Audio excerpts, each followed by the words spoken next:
Béatrice Rulle ce matin, 6 minutes avec Laurent Sédou, député LJS, concernant la motion pour l'introduction d'un plafond fiscal sur l'impôt des véhicules motorisés. Béatrice. Bonjour Laurent Sédou. Bonjour. Merci d'être sur Radio Lac ce matin. Cette motion donc pour l'introduction d'un plafond fiscal sur l'impôt sur les autos, puisqu'il y a une polémique qui enfle autour des montants qui ont fortement augmenté. J'ai envie de vous demander, vous dormiez quand le contre-projet a été étudié au Grand Conseil et voté ? Alors, nous, on est relativement assez à l'aise avec Liberté Justice Sociale, puisque nous n'étions pas encore au Parlement lorsque tout ceci a été discuté. Mais cela, on l'a voté. Vous l'avez voté. Et on a vu les différents éléments. Et on était absolument favorable d'avoir une fiscalité qui a peut-être des nouveaux critères et qui encourage d'avoir des véhicules moins polluants sur nos routes. Évidemment, les conséquences qui en sont sorties, dont on voit maintenant, parce que les gens reçoivent leur bordereau, sont importants. Et c'est la raison pour laquelle, et parce que dans d'autres circonstances, on a pu le voir, il est vrai que quand on change des critères, eh ben oui, des gens vont gagner plus ou vont devoir payer plus ou payer moins. Et peut-être que c'est là où on aurait pu, nous, comme nouveau parti, dire, écoutez, on change les critères, on ne connaît pas toutes les conséquences, donc il serait peut-être souhaitable qu'on mette un plafond ou un seuil, de façon à ce que, notamment dans le cas de la fiscalité, des gens ne se retrouvent pas avec de devoir payer 2, 3, 4 ou 5 fois plus que ce qu'ils payaient l'année dernière. Donc, mais vous ne l'avez pas fait. Pardon ?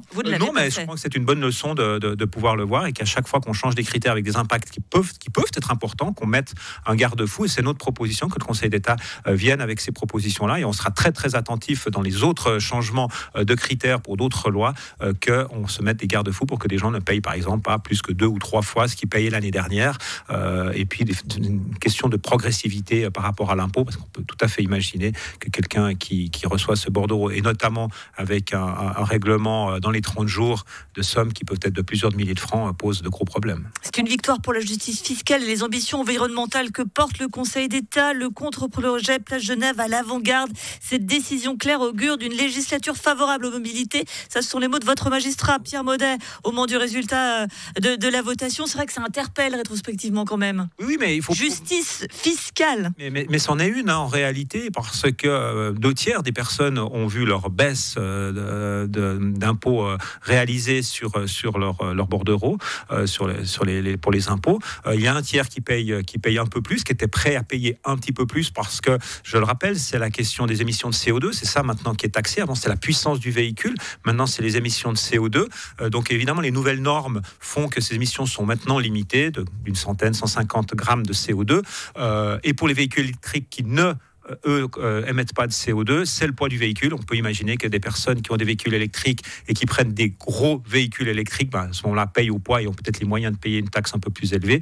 Ce qui se passe, évidemment, c'est pour des personnes à revenus plus bas qui avaient des anciens véhicules, mais qui étaient peu puissants en termes de véhicules, parce que c'est des moteurs peu puissants, mais qui émettent énormément de CO2. Il faut savoir que cet impôt met un coût de 8 francs pour le maximum dès que vous dépassez 300 grammes de CO2, ce qui est important. Les normes actuelles qu'on essaie d'attendre sur les nouvelles importations, c'est à peu près 140 grammes de CO2. Donc les nouveaux véhicules, les normes actuelles, vont payer quelques centaines de francs. Mais quand vous êtes à 8 francs pour plus de 300 grammes de CO2, une personne, puisqu'il y a eu le cas qui est sorti à 9 000 francs, a priori un véhicule qui émet plus de 1000 grammes de CO2, ce qui est quand même assez considérable.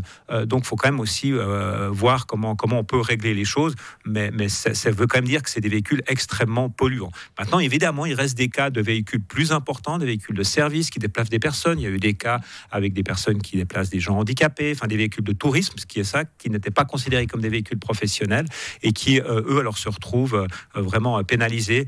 Mais j'imagine que quelques situations particulières pourront être traitées là-dessus. Alors, la motion, elle demande au Conseil d'État de faire des propositions donc, pour fixer un plafond fiscal, une progressivité de l'impôt pour réduire les disparités et assurer une contribution juste et nécessaire. Ce sont vos mots.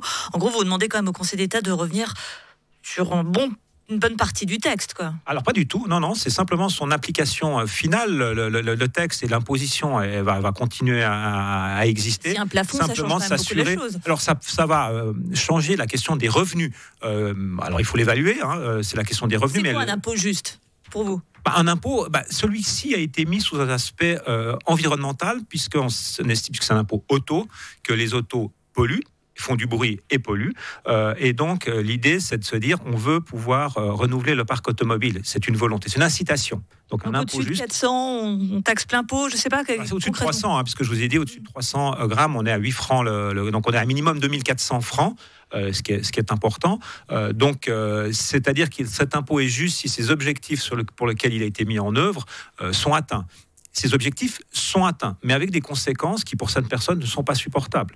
Et pour qu'il soit équitable, on va dire, ce plafond permettra de le mettre en œuvre. Le plafond, ce serait combien finalement ? Vous gagnez combien ? Très concrètement, une personne qui nous écoute, elle se dit, moi je gagne tant. Le Conseil d'État doit nous faire des propositions, mais globalement, je l'ai dit tout à l'heure, je pense qu'il aurait été souhaitable que les personnes ne payent pas plus que, pour l'année suivante, plus que 2, voire 3 fois au maximum le montant de l'impôt précédent, et avec un maximum de 2400 francs, qui, on va dire, les 3 francs avec les 8 francs avec les 300 grammes de CO2, on soit à 2400 francs par année. Voilà quelque chose qui aurait fait une proposition calculée. Combien l'État aurait perdu ? Je ne pense pas, parce qu'on a quand même là, sur ces grands montants, quelques cas particuliers.